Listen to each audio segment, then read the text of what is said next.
Bom dia a todos, a todas e a todos. Estamos iniciando nossa última parte do curso Fé, Memória, Tempo e História no Pensamento de Santo Agostinho, ok? Hoje nós vamos falar sobre a concepção de história de Santo Agostinho.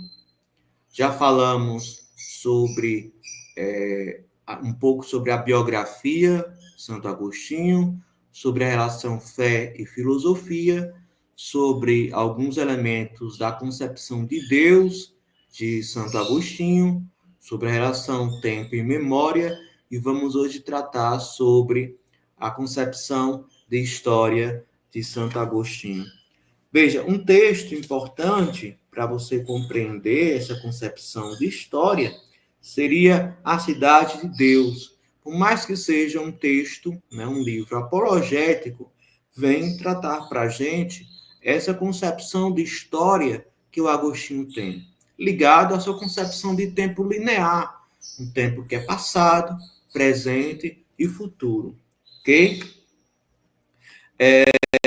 Uma concepção de história ligada à fé cristã, né? Então, a leitura, né, do livro A Cidade de Deus, né, seria interessante para vocês compreenderem porque é um livro feito justamente para responder às inquietações feitas pelos romanos devido à invasão, né, dos visigodos e a conquista de Roma, né?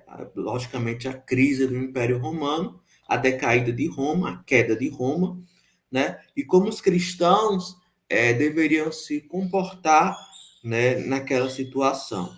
Por quê? Porque tanto os cristãos e os não, alguns cristãos e não cristãos daquela época estavam dizendo que a queda do Império Romano era culpa do cristianismo, né? Que esse Deus que o cristianismo pregava, que era Deus de amor e da caridade, fazia com que enfraquecesse institucionalmente o Império Romano, ok? Fazia com que esse Deus cristão, né, retirasse o poder econômico e político dos romanos, né? Dos romanos. Então, é o primeiro momento onde os padres da igreja vão dizer, bem, não é assim, né? Então, vamos pensar a história a partir do olhar cristão, a partir dessa visada. Então, algumas perguntas são interessantes. Por exemplo, como a fé cristã vê o tempo? Então, a gente já tentou falar um pouco sobre isso. Como a fé cristã olha para a história, né? Como a fé cristã sente essa história, né? Então, olhar a história também é diferente de sentir a história. E como essa fé cristã, ela lida com esse poder, né? Esse poder temporal. Então, era preciso, portanto, agora pensar nisso. Como é que os padres, como é que a comunidade cristã vai lidar com o poder temporal, né? Por quê? Porque se tornou religião oficial de um império, de comunidades, e essas comunidades têm conflitos, né? Tem conflitos de poder. Então, como vamos nos portar e nos posicionar em relação a isso? Então, veja que todos esses questionamentos que eram colocados motivavam os padres daquela época, como Santo Agostinho, a tentar fazer reflexões, né? Relacionando a fé, filosofia e história, para tentar responder a esses questionamentos. E a Cidade de Deus vai ser justamente uma interpretação que o Agostinho vai fazer para responder a esses questionamentos por meio da luz da fé cristã, ok? Relacionando, logicamente, filosofia, né, e Sagrada Escritura, construindo o que alguns vão chamar de uma perspectiva teológica e filosófica da história, ok? Teológica e filosófica da história.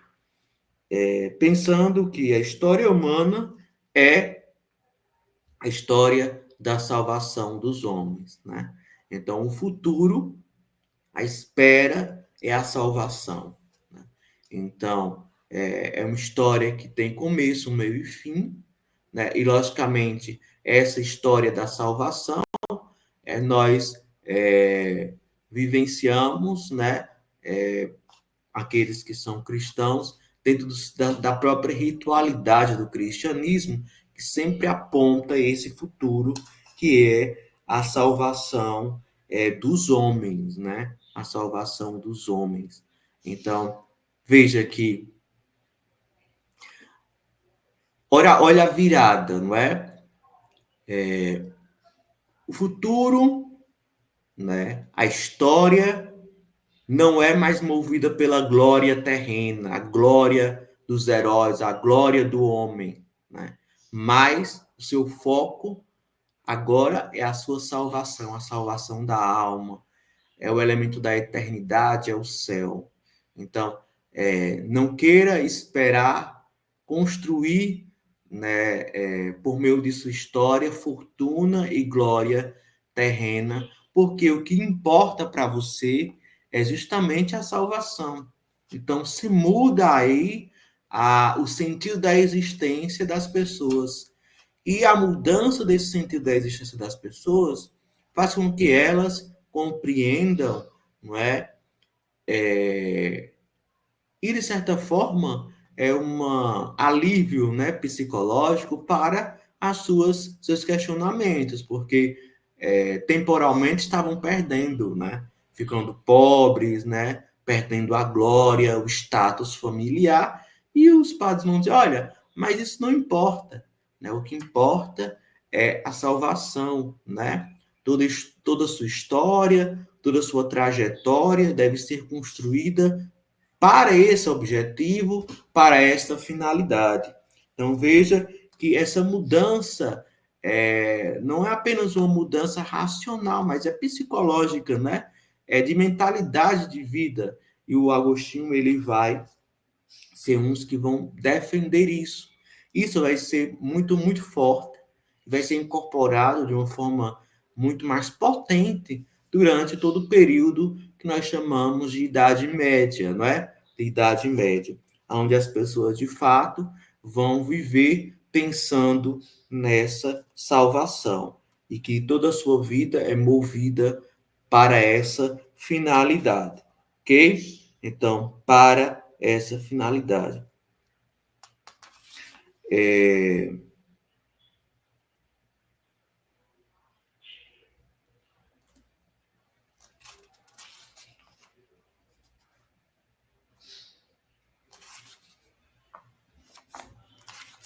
Eu queria ler uma parte do texto, né?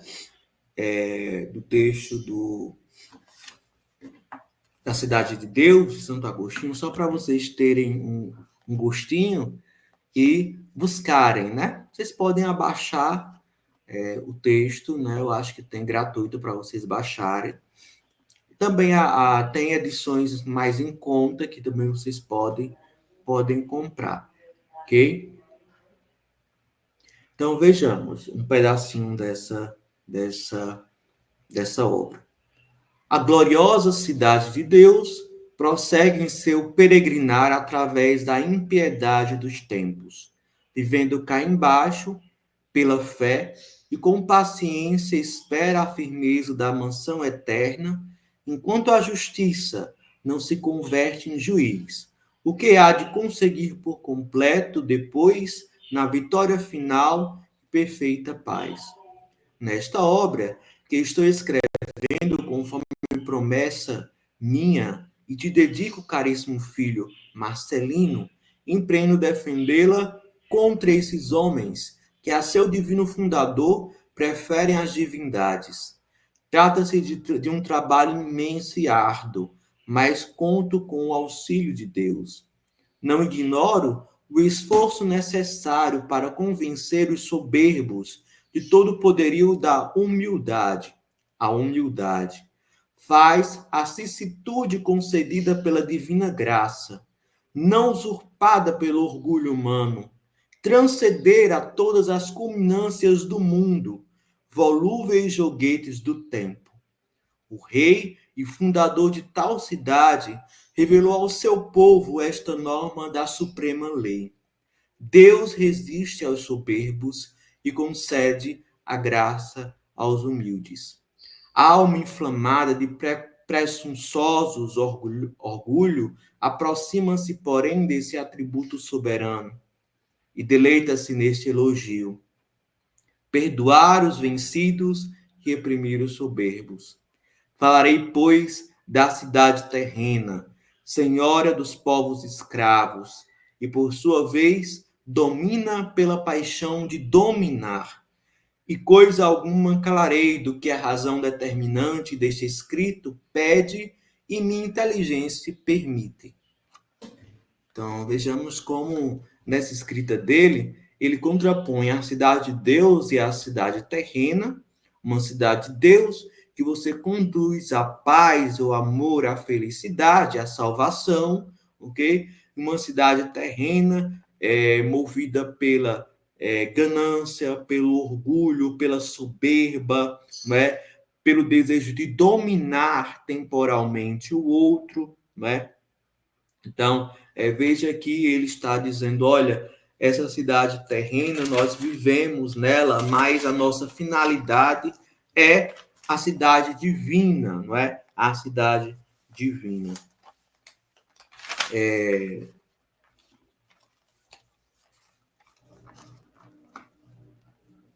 É justamente essa cidade divina, essa cidade celeste que buscamos, né? Que buscamos. A cidade terrestre, não é? É a cidade da soberba, movida pelo amor egoísta do homem, um amor de si mesmo, deve ser, portanto, combatida e buscada a cidade divina, que é a busca, né, do amor de Deus, né, de um coração simples e humilde. Né?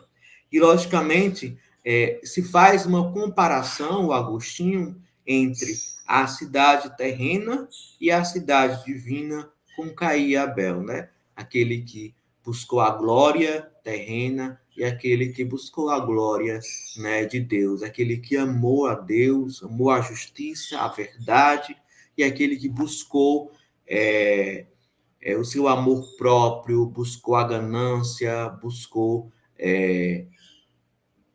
aquilo que não era do agrado, né, do coração de Deus. A cidade terrena é ligada à questão da dominação, né?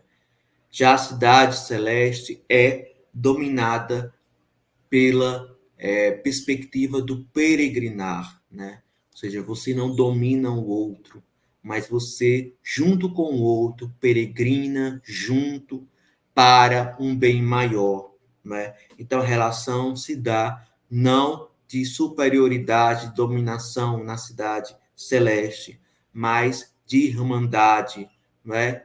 Haja vista que ambos vão para o mesmo lugar, né? Vão para o mesmo lugar e que não precisam entrar em luta e disputa, porque esse lugar tem vaga para todos e todas. Cabe você, cada um, buscar essa finalidade, não é? Então você não precisa lutar contra o outro para conseguir uma vaguinha na cidade celeste. Você precisa lutar contra você mesmo, contra o amor a si mesmo, contra o egoísmo, sua ganância, para conseguir o seu lugar nessa cidade celeste, ok? Então veja que essa ideia de nós que estamos aqui nessa cidade terrena, estamos peregrinando, né, para uma cidade eterna, né, para uma cidade eterna. Então, essa busca da eterna salvação que estamos vivenciando nesse vale de lágrimas, né, que é a cidade terrena, que vamos, portanto, compreender, a partir dessa perspectiva, que vamos compreender a concepção de Agostinho de história. E essa compreensão era desconhecida pelos gregos, né? Haja vista que essa concepção de história de Agostinho é ligada à perspectiva do cristianismo. Essa perspectiva cristã, ela não fazia parte da composição da filosofia grega e nem dos gregos, né? Então era uma forma de estar no mundo e viver o mundo totalmente contrário àquilo que os gregos vivenciavam. Então é esse olhar, esse novo olhar para o mundo a partir do cristianismo que vai dar essa concepção de história. Essa história que tem um princípio, né? A criação. É essa história que tem um percurso, um termo, né? Que tem um fim, né? Que seria o fim do mundo, que seria o juízo final.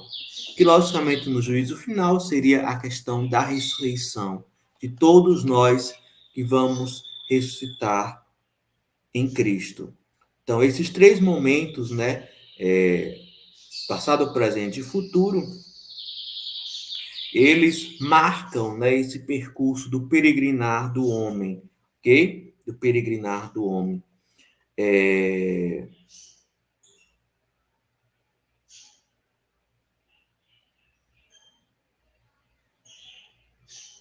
E ao longo desse peregrinar, nós temos os desafios ligados à questão do pecado original, e como esse pecado original, ele de certa forma vai barrar esse processo, né?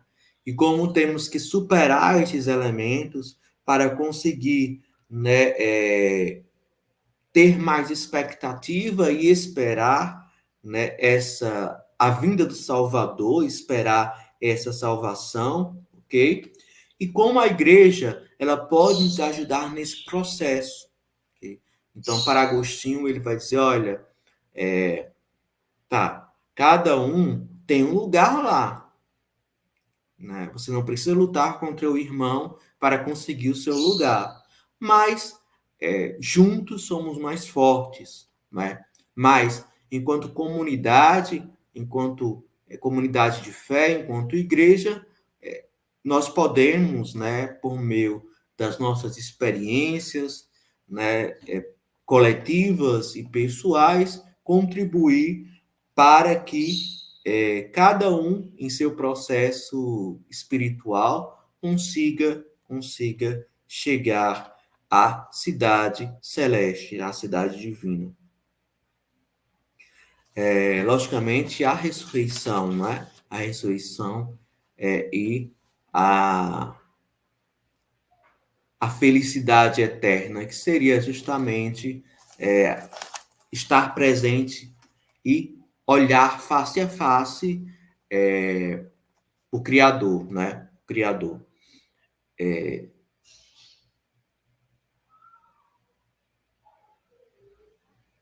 A história, não é? Concluiria então com essa vinda, né? Com o dia do Senhor, né? Com essa vinda do Salvador. Então, essa expectativa eterna da segunda vinda do Senhor, da ressurreição, né? Do juízo final, é que moveria a história, moveria a história. E nesse momento nós vivenciaríamos, né, esse repouso eterno. Esse repouso eterno seria tanto o repouso do corpo como do espírito, né? Então seria justamente uma paz completa, né, plena do homem, né? Então você ia descansar em sua completude, você conseguiria encontrar a felicidade plena, ok? No momento do juízo final, da ressurreição, no momento onde você encontraria Deus face a face, lá no fim da história, não é? Nesse fim da história, compreendido assim essa concepção de história cristã, né, ligada a um passado, a um presente e a um futuro, ok? Então, não dava, pela questão do tempo, né? Eu quis fazer alguns vídeos curtos, mas eu creio que talvez tenha ajudado, né, a vocês a ter uma introdução desse pensamento de Agostinho e pode auxiliar nas futuras leituras e aprofundamentos desses textos. Então, a leitura sempre é fundamental para esse aprofundamento. Recomenda-se, né, que essas leituras sejam feitas, primeiro, uma leitura expiatória, para compreender o tudo do texto, você vai lendo, posteriormente crítica, né, para que você possa não se deixar envolver pela escrita do Agostinho, porque você acaba, de certa forma, se não tiver cuidado, levantando a bandeira apologética, né, principalmente lá na Cidade de Deus, do Santo Agostinho. E aí, logicamente, você tem que compreender que aquele texto, né, Cidade de Deus, foi produzido em determinado momento, e ele acaba influenciando todo o período posterior, né, o período nascente lá da Idade Média, né, nascente e posterior da Idade Média. Então, veja que na Idade Média essa concepção de história de Santo Agostinho vai estar muito presente na vida das pessoas. Não é teoria, não vai ser teoria, né? Mas vai ser vivência real. As pessoas vão incorporar isso na sua vida e vão buscar justamente essa cidade divina, celeste, né? Celeste, colocando isso como prioridade para a sua vida, ok? Então, agradeço a todos, a todas e a todos, e quando possível, a gente volta com o curso sobre o Sebastião Currão, que é História Global. Então, por hoje é só, um grande abraço e até a próxima.